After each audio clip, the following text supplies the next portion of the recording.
Buenas noches para todos, el Señor les bendiga. Bienvenidos al estudio de nuestras raíces. Esta noche estaremos estudiando el artículo 18 acerca del libre albedrío. Es un tema que ya hemos estudiado en anteriores clases y otros pastores también nos han hablado acerca de este tema, pero es muy interesante y además de ello importante que lo tengamos claro, lo conozcamos bien y podamos de esta manera tener un entendimiento muy claro de esta doctrina. Pero iniciemos con oración, pidámosle al Señor que en esta noche Él nos dirija para estudiar su santa palabra. Te damos gracias, amantísimo Señor, por el perdón de los pecados. Juntamente, Señor, queremos agradecerte por la obra redentora de nuestro bendito y amado Salvador Jesucristo. Y suplicándote con todo nuestro corazón, Señor, para que nos dirijas en el estudio de tu palabra. Gracias porque el Espíritu Santo nos guía y nos enseña en tu palabra. En Cristo Jesús. Amén. Qué bueno es estar con ustedes, a los que se están conectando, los que nos van a ver también en diferido. Para ustedes es un saludo muy especial. Siempre nuestro deseo de que Dios nos permita continuar estudiando su palabra juntos. Muy bien, Primera de Corintios capítulo 2. Vamos a leer a partir del versículo 12. Primera de Corintios 2:12. Y nosotros no hemos recibido al espíritu del mundo, sino el espíritu que proviene de Dios, para que sepamos lo que Dios nos ha concedido. Lo cual también hablamos, no con palabras enseñadas por sabiduría humana, sino con las que enseña el Espíritu, acomodando lo espiritual a lo espiritual.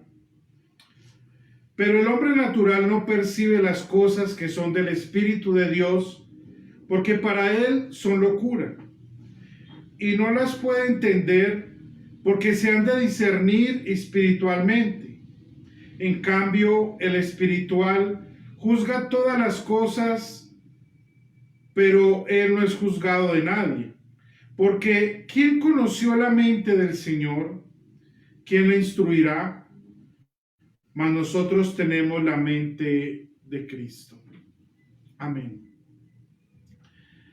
Este texto es el texto base para el estudio de esta noche. ¿Por qué es importante y por qué la base para el estudio? Porque Pablo, hablando a los corintios, quiere dejarle claro en lo que es el capítulo 1 y 2 a ellos, que tenemos la salvación y el evangelio, no porque éste haya sido encontrado por medio de nuestra razón o del ejercicio de la filosofía. No, este nos ha sido revelado, ¿cierto?, en la Sagrada Escritura. Y es la obra que el Espíritu Santo ha hecho en nuestros corazones. Por eso es que Pablo dice, nosotros no hemos recibido el espíritu del mundo, sino el espíritu que proviene de Dios, para que podamos saber lo que Dios nos ha concedido. ¿Y qué es eso que Dios nos ha dado? La salvación, que Cristo ha ganado por sus méritos. Entonces, el evangelio no es el producto de nuestro propio raciocinio humano. Con esto y con lo que acabamos de leer en el pasaje de Primera de Corintios capítulo 2, nos queda claro, y si miramos nuevamente el versículo 14, que el hombre natural no puede percibir las cosas que son del Espíritu de Dios. Es decir, para él estas cosas se convierten en locura. Y es lo que Pablo, unos versículos atrás, está diciendo, que la palabra de la cruz es locura para los que se pierden. El evangelio no puede ser asimilado por el solo uso de la razón. Es necesaria la fe que toma, por decir así, las promesas del Evangelio para hacerlas nuestras y de esta manera beneficiarnos de la obra que Cristo hizo por nosotros. Pero esto llega a ser posible por el oír la palabra de Dios, como dice Romanos 10:17. Y es allí donde el Espíritu Santo nos es dado y actúa en nosotros para despertar en nosotros el deseo de venir a Cristo, de acercarnos a Él. ¿Y por qué no nosotros por nosotros mismos? Porque la Biblia nos enseña de que todos los seres humanos estamos destituidos de la gloria de Dios. David en el Salmo 51 nos recuerda de que todos hemos nacido en pecado.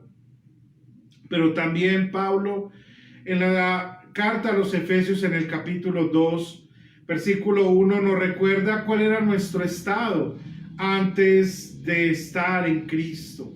Y era que estábamos muertos, pero muertos en delitos y pecados. Y Dios nos dio vida.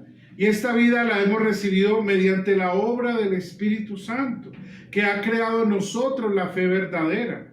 Así que la salvación y la promesa del Evangelio no la recibimos por nuestras facultades cognitivas, o llamémoslo así, por nuestra mente, sino que es el Señor que nos lo ha dado por medio de la obra que el Espíritu Santo ha hecho. Y por eso en el 16 dice, porque ¿quién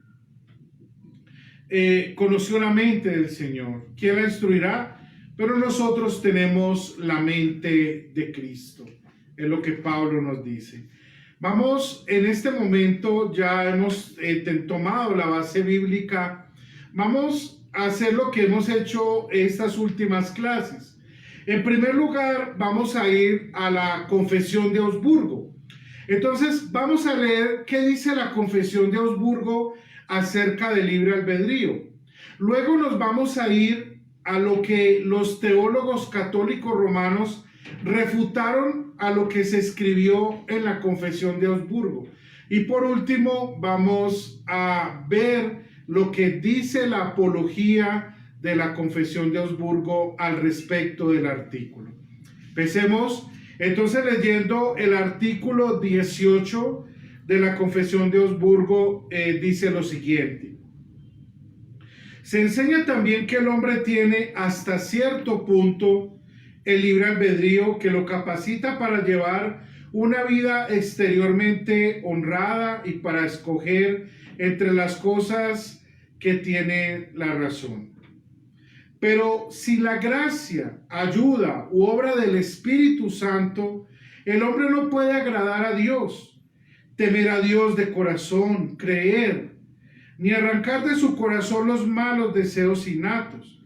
Esto sucede por la obra del Espíritu Santo, quien es dado mediante la palabra de Dios, como Pablo dice en 1 Corintios 2:14, ya lo leímos, pero nuevamente lo vamos a citar. El hombre natural no percibe las cosas que son del Espíritu de Dios. Para que se pueda apreciar que en esto no se enseña nada nuevo, se cita a continuación el tercer libro del Hipognosticón, las palabras claras de Agustín acerca del libre albedrío. Confesamos que en todos los hombres existe un libre albedrío, porque todos tienen por naturaleza entendimiento y razón innatas.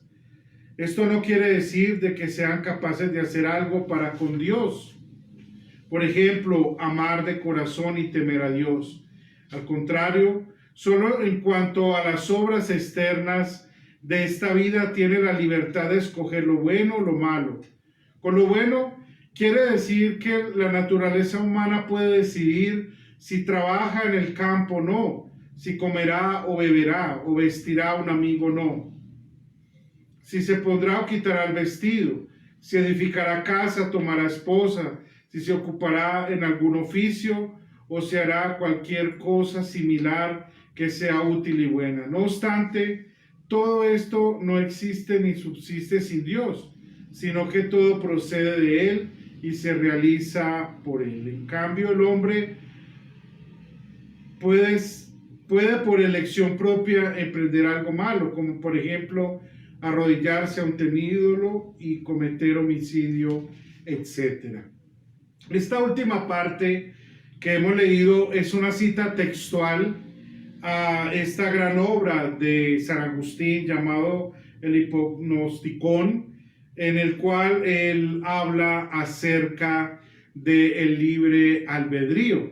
Y recordamos en la historia que San Agustín de Hipona precisamente escribe esto porque él tuvo digámoslo así, un debate con un teólogo también llamado Pelagio, quien precisamente se opuso y decía de que a pesar de que el hombre había caído en pecado, su libre albedrío no se había para nada perdido.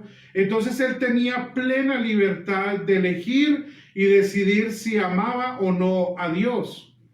Luego este pelagianismo radical tomó una variante con el pasar de los años que se conoce como semipelagianismo, el cual uno de sus más arduos defensores fue Erasmo de Rotterdam, del cual hablamos en una de las clases anteriores. Él era un defensor del semipelagianismo, o de que el libre albedrío no se había afectado en todo, que a pesar del pecado natural del ser humano, él todavía podía tener por sí mismo inclinaciones para seguir o no a Cristo y a Dios y amarlo con todo el corazón. A eso se le conoce como semipelagianismo, y ambos extremos, tanto el pelagianismo como el semipelagianismo, son dos extremos dañinos para lo que enseña la palabra de Dios, ya que la Biblia deja claro, y esto lo deja claro la Confesión de Augsburgo, que dice que solo por la gracia de Dios y la obra del Espíritu Santo es que nosotros podemos llegar a tener verdadero temor de Dios y arrancar de nuestros corazones los deseos pecaminosos. Esto solo lo hace el Espíritu Santo, que nos convierte a la fe. Bueno, ya con esta base que nos ha dado la Confesión de Augsburgo, era de esperarse que los teólogos católicos romanos hicieran una refutación a este artículo. Y ellos entonces, como lo dice la apología en el artículo 18 acerca del libre albedrío, dice que ellos aprueban el artículo 18, pero le agregan algunos testimonios, es decir, pareciera en cierta medida que ellos aceptaran lo que acabamos de leer en la Confesión de Augsburgo, pero cuando nos detenemos a leer la respuesta de ellos, nos damos cuenta que ellos creían más en las facultades de la razón y en los poderes de la mente humana que en la capacidad, en la incapacidad que el ser humano tiene para venir ante Dios, y que solo es Dios que por medio de la obra del Espíritu Santo nos convierte a la fe, nos llama por el Evangelio para que tengamos verdadero temor de Dios y vengamos a Cristo y nos beneficiemos de la salvación por gracia por medio de la fe. Entonces, la refutación que ellos presentan dice así: creemos con plena convicción y lo expresamos públicamente sin asomo de dudas que en los seres humanos existe un libre albedrío. En efecto, es un error inhumano negar esa existencia del libre albedrío del hombre. Cada cual se da cuenta en sí mismo de lo que posee, y la Sagrada Escritura lo asevera un sinnúmero de veces. Y para adelantar un poco y llegar al punto que queremos llegar, ellos dicen lo siguiente: a los católicos les conviene pues transitar por la vía del medio, ni atribuirle al libre albedrío demasiadas facultades, como los pelagianos, ni tampoco negarle por completo la libertad, como los impíos maniqueos. pues tanto los unos como los otros son un error. Y aquí, en esto que acabo de leer, está muy claro el concepto del semipelagianismo. Ellos dicen que toman la vía del medio. Es decir, no queremos ser pelagianos porque no queremos, porque entendemos de que el ser humano sí fue afectado por el pecado original. Pero tampoco queremos volvernos al otro extremo porque según ellos podían caer en el error de los maniqueos, ¿cierto? Que decían, entre muchas cosas, que había dos poderes, uno bueno y uno malo. Entonces cada uno decidía lo bueno y lo malo. Bueno, esas cosas son erróneas porque prácticamente estaban diciendo que los luteranos, entonces de alguna manera somos o practicamos la doctrina falsa del maniqueísmo. Sin embargo, cuando vamos a la Biblia, no podemos cerrar simplemente los ojos, sino que al mirar fijamente, leer atentamente en la palabra de Dios, nos vamos a dar cuenta de que el ser humano por sí mismo no puede venir a Dios. Y recuerdan las enseñanzas tan hermosas que nuestro amado Salvador Jesucristo enseñó a los judíos y a sus discípulos y que están en el Evangelio de Juan. Recuerdo en especial una cita cuando el Señor dice, porque nadie puede venir a mí si no les es dado por el Padre. No es la decisión humana, la facultad, el encontrar a Dios como muchos, y de eso encontramos, por cierto, cantidades de libros que dicen mi testimonio de cómo encontré a Dios, cómo busqué a Dios, cómo busqué la verdad. No, es Dios que nos ha buscado en Cristo y nos ha dado vida porque nosotros estábamos muertos en delitos y pecados. Sin embargo, hay algunas inclinaciones naturales y eso lo deja ver también la apología de la Confesión de Augsburgo, que pueden entenderse como prácticas buenas para la vida. Y me permito entonces leer algunas citas al respecto. Estoy leyendo algunas citas de la apología de la Confesión de Augsburgo, el artículo 18. La voluntad humana tiene libertad de elección cuando se trata de obras y cosas que la razón comprende por sí. Puede, dentro de ciertos límites, practicar lo que llamamos justicia civil o justicia de las obras. Puede hablar de Dios, rendir a Dios cierto culto mediante obras exteriores, obedecer a las autoridades, a los padres. Esto es importante que acabamos de leer, porque el artículo de la apología de la Confesión de Augsburgo no está negando de que el ser humano tenga hasta un cierto límite un libre albedrío que le permite someterse a las leyes, como dice allí, civiles, y que eso pues no hay necesidad de explicarlo tan a fondo, pero sí algo, y es que hasta cierto punto aún esa persona puede tener unas prácticas religiosas, allí le llaman exteriores, es decir, las prácticas vivenciales. Por ejemplo, estamos o ya pasamos mejor la época de las novenas navideñas, por ejemplo. Muchas personas incrédulas que no tienen fe verdadera en Dios, que están muertos en sus pecados, hicieron las novenas y lo hacían con, según ellos, con un fervor, con cierta devoción, etcétera. Así muchas personas. Cuando, por ejemplo, hacemos evangelismo en las calles, muchas personas se acercan y dicen, ay, qué bueno, qué bonito que hablen de Dios, pueden orar por mí. Bueno, pero esas no son evidencias de que esta persona tenga vida espiritual. Eso es parte de su libre albedrío, como nos acaba de enseñar la apología. Y sigo leyendo. Así pues, aun cuando concedemos al libre albedrío la libertad y facultad de hacer las obras de la ley en lo que se refiere a su forma exterior, lo que acabo de decir, sin embargo, no le atribuimos aquellas obras espirituales, a saber, temer verdaderamente a Dios, creer verdaderamente lo que Él nos dice, tener la firme convicción de que Dios tiene cuidado de nosotros, nos oye y nos perdona, etc. Y esto es muy importante, hermanos, porque ahí está la diferencia.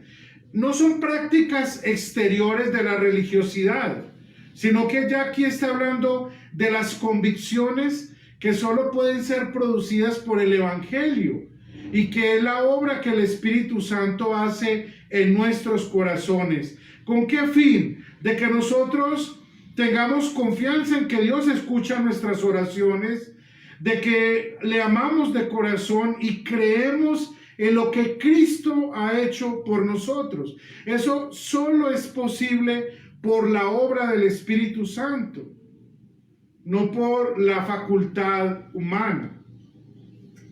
Sigo leyendo, estas son las obras auténticas de la primera tabla, que el corazón humano no puede realizar sin el Espíritu Santo. Como dice Pablo en 1 Corintios 2:14, nuevamente la cita que ya hemos leído, el hombre natural, es decir, el hombre que solo usa las fuerzas naturales, no percibe las cosas que son del Espíritu de Dios. Y aquí entonces, hermanos, está muy claro la enseñanza. Gracias a Dios porque nos ha dado vida. Y tenemos que cada día, con esa gratitud que el Señor pone en nuestro corazón, porque es lo que nos impulsa cada día a amar a Dios sinceramente, y es la gratitud por lo que Cristo hizo por nosotros. Y cada vez que vayamos a la palabra, por ejemplo, Efesios 2:1, que nos dice, porque ustedes cuando estaban muertos en delitos y pecados, Él les dio vida juntamente. Y esa es la vida de Cristo en nosotros, la vida que hemos recibido, la promesa de la salvación y de la vida eterna. Ha sido gracias a lo que Cristo hizo por nosotros. Podemos preguntarnos, bueno, yo antes de ser un creyente, practicaba algunas creencias religiosas, claro, y eso es lo que ya hemos dicho anteriormente. Hasta cierto punto, algunas obras exteriores, algunas prácticas religiosas externas, pero el creer en lo que Cristo hizo por nosotros no es una obra de nuestro corazón, es la gracia de Dios que opera por medio del Evangelio y la obra del Espíritu Santo que nos llama a la fe, que crea en nosotros la fe verdadera, para que tengamos vida espiritual. Él les dio vida a vosotros, y esa es una palabra hermosa, porque era como si estuviéramos muertos, pero el Señor nos ha dado vida. Y hoy amamos a Dios porque Él ha creado en nosotros la fe. No porque decidimos un día amar a Dios y servimos a Dios con gratitud, con alegría, ya que conocemos el Evangelio, lo hacemos con esa convicción y esa alegría, que tenemos un grandioso y maravilloso Salvador, Jesucristo, el Señor y el Rey de Reyes. Amén. Que la paz de Dios, que sobrepasa todo entendimiento, les guarde, les dirija en todos sus caminos ahora y siempre. Amén. Feliz noche para todos. Dios les bendiga.